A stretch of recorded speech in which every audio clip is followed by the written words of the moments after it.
Umugambi nyakuri w'iki gitabo ni uguha urubyiruko zimwe mu ntwaro rushobora kwitwaza mu buzima bwarwo.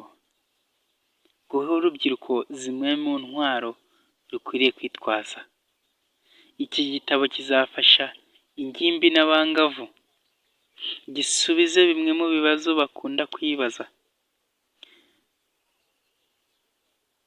kibarangire inyifato ikwiriye ku bijyanye n'imibereho, imyitwarire, umurimo n'ubuzima muri rusange. Kizafasha abasore n'inkumi bageze igihe cyo guhitamo no gushaka uwo bazubakana urugo rufite icyerekezo kirambye kandi rwiteguye kuba ijuru rito rizimurirwa mu rinini ubwo Yesu Kristo azaba agarutse. Amen. Undi mugambi w'iki gitabo ni ugufasha imyumvire y'ababyeyi, abarezi, abanyamadini n'abandi bafite mu nshingano zabo imibereho y'urubyiruko, kugira ngo basobanukirwe n'imyitwarire ijyana n'imihindagurikire y'umubiri warwo, kandi bamenye n'uko bakwitwara imbere yarwo nk'abantu bagikeneye inkunga yabakuze kugira ngo bagere ku musaruro mwiza. Haleluya. Nabasuhuje mwese, amahoro y'Imana abane namwe, kandi mbahaye ikaze muri aka kanya, mbashimira n'uburyo mukomeje kubana nanjye uko bwije n'uko bukeye. Izina ry'Imana yacu rihabwe icyubahiro, kandi Imana ibahe umugisha. Dutangiye igice cyiza cyane, ni igitabo mbakumbuje kirimo impanuro nyinshi, guhera umwana avutse kugeza igihe yabaye umusaza. Harimo amagambo aherekeza umuntu, amagambo abera akabando uwayagendeyemo, akamubera inkomezi muri ubu buzima, akamubera umuyobozi, ndetse akamubashisha kuzambuka iri korosi ry'ubusore rikomeye rigwamo abantu benshi, akazabasha kugera ku rugero rushyitse, akazabasha kugera ku rugo ruhire, ndetse akazabasha no kuva muri ubu buzima akiranukiye Imana. Mbahaye ikaze rero, ndakibakumbuje cyane, mugikurikirane, kandi Uwiteka abashoboze muri byose kandi abaha imbaraga. Ni igitabo cyitwa Inzira y'ubusore bunejeje. Ushobora kuba waracyumviseho, ushobora kuba warakibonyeho, ushobora kuba utarakibonyeho, ariko reka twigane iki gitabo. Ni igitabo cyiza cyane, ni igitabo kirimo amagambo akomeye. Kuva umuntu akivuka kugeza ashaje akwiriye kuyoborwa n'Imana gusa. Niko kuri icyo gitabo amagambo ari inyuma niyo magambo ya mbere atangira icyo gitabo, kandi tubonamo ngo ibyo nibyo bimuhesha umugisha muri iyi si, kandi na nyuma y'ubu buzima akazarama iteka yishimye. Umusore ugendeye mu nzira y'ukuri, umusore uyobowe n'Imana, ibyo nibyo bimuhesha umugisha muri iyi si. Ijambo ry'ibanze ry'iki gitabo, reka dusome twumve amagambo ari mu ijambo ry'ibanze mbere yo kugira ngo dutangire ingingo ya mbere.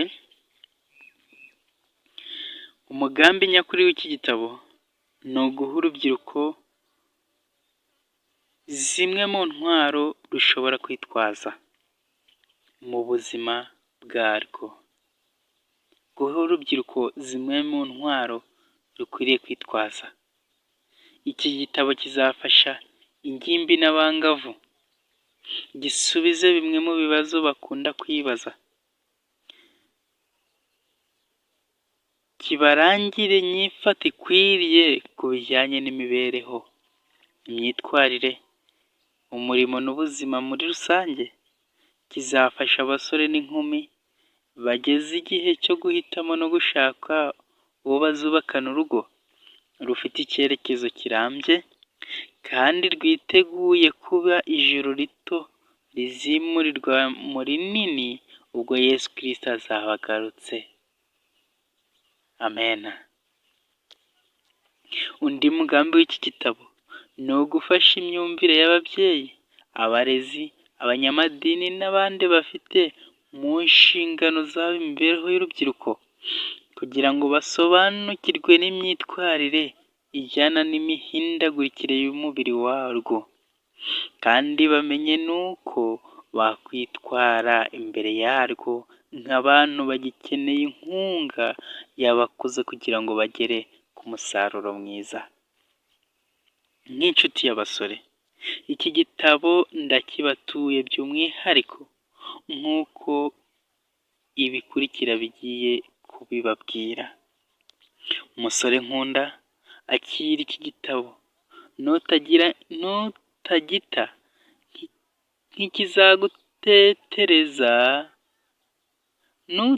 nk'ikizagutetereza kizakubera umudatenguha mu rugendo. Aya magambo tugiye kwiga muri iki gitabo azakubera mudatenguha muri uru rugendo. Ya makorosi y'ubuzima na ka gacuri kanyerera cyane k'ubwangavu n'ubugimbi. Nibyo koko, mu bugimbi n'ubwangavu harimo amakorosi menshi. Hariho agacuri kanyerera cyane ko mu bwangavu ndetse no mu bugimbi. Iki gitabo kizagufasha kukamanuka ku gacuri utarenze inzira. Impanuka nyinshi zikorwa muri iki kigero n'amakosa menshi akibonekamo kubera kutagira ubunararibonye. Iki gitabo kizagufasha kubisimbuka maze icyo kiraro ikigero ugezemo cyoretse benshi kubera uburangare. Iki kigero cyoretse benshi kubera uburangare. Ucyambukana isheja n'ishema. Amena. Inshuti, abavandimwe n'ababyeyi bakwizihize, musangire ibyishimo. Akawa wundi ugira uti ukize ubute arabubagira. Nkwifurije kuzatambukana isheja, kuzatambukana ishema ubwo uzaba usoje urugendo rwa gisore. Reka nkubwire ko iyo aguhanze iguhanze amaso kandi yiteguye kukuba hafi. Nubikunda izakuyobora inzira y'ubusore bunejeje. Nubikunda iyo aguhanze izakuyobora inzira y'ubusore bunejeje. Ntuzicuza rwose ko mwagendanye ubuhamya bw'abakubanjirije harimo Daniyeli, Yozefu, Rusi, Esiteri ndetse n'abandi. Burabikwereka. Ese ntibubikwereka ubuhamya bw'abo ngabo? Yozefu na Daniyeli, Esiteri, Rusi ndetse n'abandi. Ubwo buhamya ntibubikwereka yuko wishingikirije kuri Kristo agira ubusore buzima? Abo basore banyuze aho rukomeye ariko batabarukanye isheja n'ishema. Reba nawe Daniyeli watsindiye aho Adamu na Eva batsindiwe. Irari ry'inda ntirimutware ngo rimuteshe ubupfura yatojwe akiri mutoya. Icyavuyemo murakizi. Iyamuhanze yaramurinze imuha n'ibindi ntarondoye. Yozefu mwene Yakobo tuzi twese yatsindiye ku gacuri koretse imbaga y'abasore muri iyi minsi. Ubusambanyi yarabutsinze,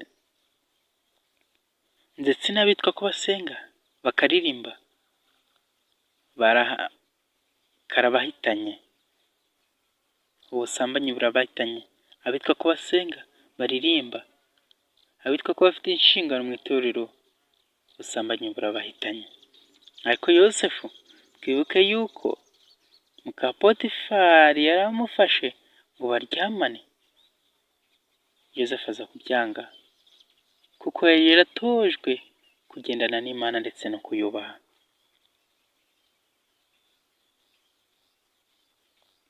Nawe hanga amaso Yesu Kristo azagushoboza.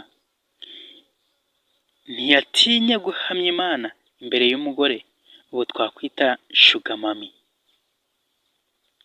kandi ingororano ze turazizi. Rusi umukazana ntangarugero yatsindiye aho benshi muri iki gihe binuba, ndetse ntibatinye kuvuga ko bakundanye n'umuhungu. Iby'abakecuru n'abasaza, ndavuga ba nyirabukwe na ba sebukwe, bitabareba. Uyu mukobwa w'umutima yagororewe kuba nyirakuruza wa Yesu, izina ry'Imana rihabwe icyubahiro, uwo dukesha twese gucungurwa. Esiteri wabaye imfubyi akiri mutoya, ntibyamuteye kuba icyohe n'icyomanzi. Uburere bwiza, ikinyabupfura no kubaha, amasengesho ataryarya, ahabanye cyane cyane namwe y'umuhango aranga benshi muri iki gihe, byamuhesheje kuba umutoni. Abayuda bose baratabarwa kubera umwari utagira kasa, wisunze Imana agatinyuka. Nawe Imana yagukoresha ibitangaza, yizeye imbaraga z'isengesho, ntiyigira ntibindeba.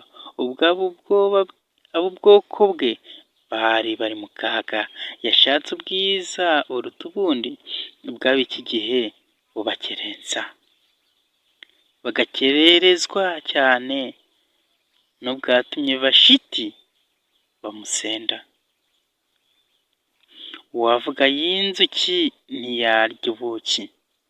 Uyu musogongero uraduhamiriza nta gushidikanya ko umusore weguriye Imana ubusore bwe imwambika ubwiza, imwambika icyubahiro, kandi ikanamurinda. Uremera nawe kuba muri uwo mubare? Nguhaye intwaro izabigufashamo inzira y'ubusore bunejeje. Amen. Iyi ni intwaro uhawe. Aya ni amagambo,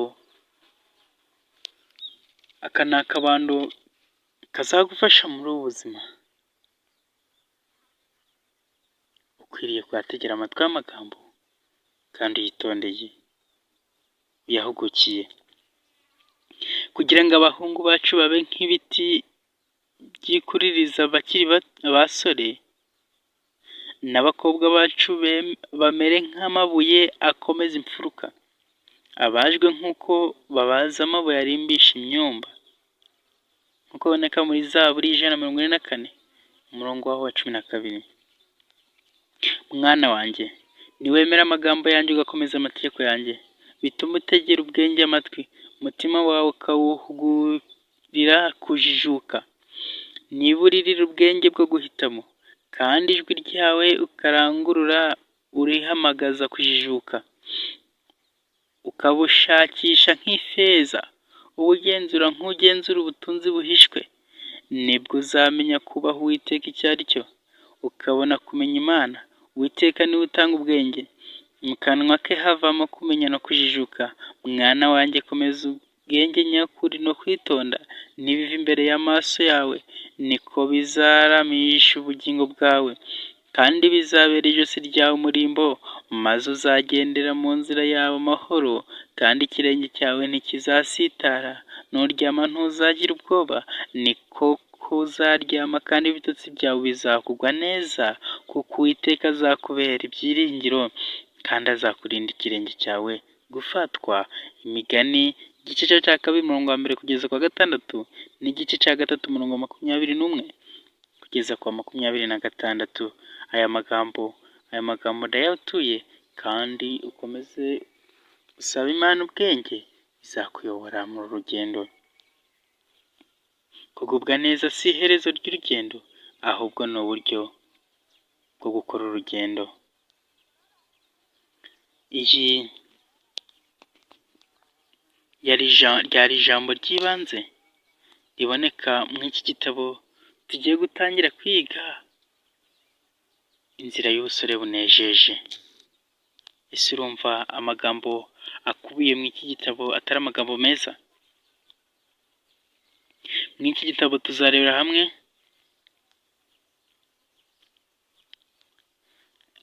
igice cya mbere kivuga ngo ubugimbi, ubwangavu, ikorosi riruhije gukata. Tuzabonamo ubushobozi bwo kwitegeka, tubonemo kwikinisha masturbation no kuba imbata y'igitsina. Tuzabonamo igice cya kane kivuga ngo imibonano mpuzabitsina mbere yo gushingirwa. Igice cya gatanu tuzabonamo ubucuti n'urukundo. Igice cya gatandatu tuzabonamo kurambagiza uwo muzubakana urugo. N'igice cya karindwi kivuga ngo ubutunzi buhishwe mu mwana w'umuntu, ndetse n'igice cya munani kivuga ngo kwihangira umurimo. Uwiteka azagushoboze kuboneka aha hantu. Uwiteka azaguha umwanya wo kumva ijambo rye, kandi azaguhe umwanya wo kumva aya magambo. Inzira y'ubusore bunejeje. Ese urifuza kugira ubusore bunejeje, cyangwa ushaka kuba nk'aba ngaba ubona byarabayobeye? Niba ushaka umusore unejeje, sunga Kristo, kandi wisunge Kristo ugendere mu ijambo rye. Uze twigana aya magambo azadufasha muri ubu buzima, ndetse no muri urugendo twiyemeje, no ku ntego twiyemeje yo kuba abasore bakiranutse kandi abasore bubaha Imana. Nkomeje kubaha ikaze. Uwiteka adushoboze kandi atwambike imbaraga, aduhe uburinzi bwe, aduhe umwuka we, kandi aduhe kubana nawe mu izina rya Yesu, amen.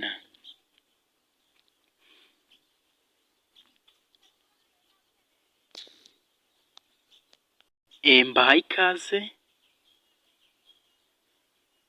ku gice cya mbere kivuga ngo ubugimbi, ubwangavu, ikorosi riruhije gukata.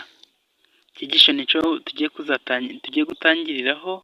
Ni icyigisho cyiza cyane, ntuzacikwe. Kora subscribe kugira ngo uzabashe kukibona mu ba mbere. Uwiteka abahire kandi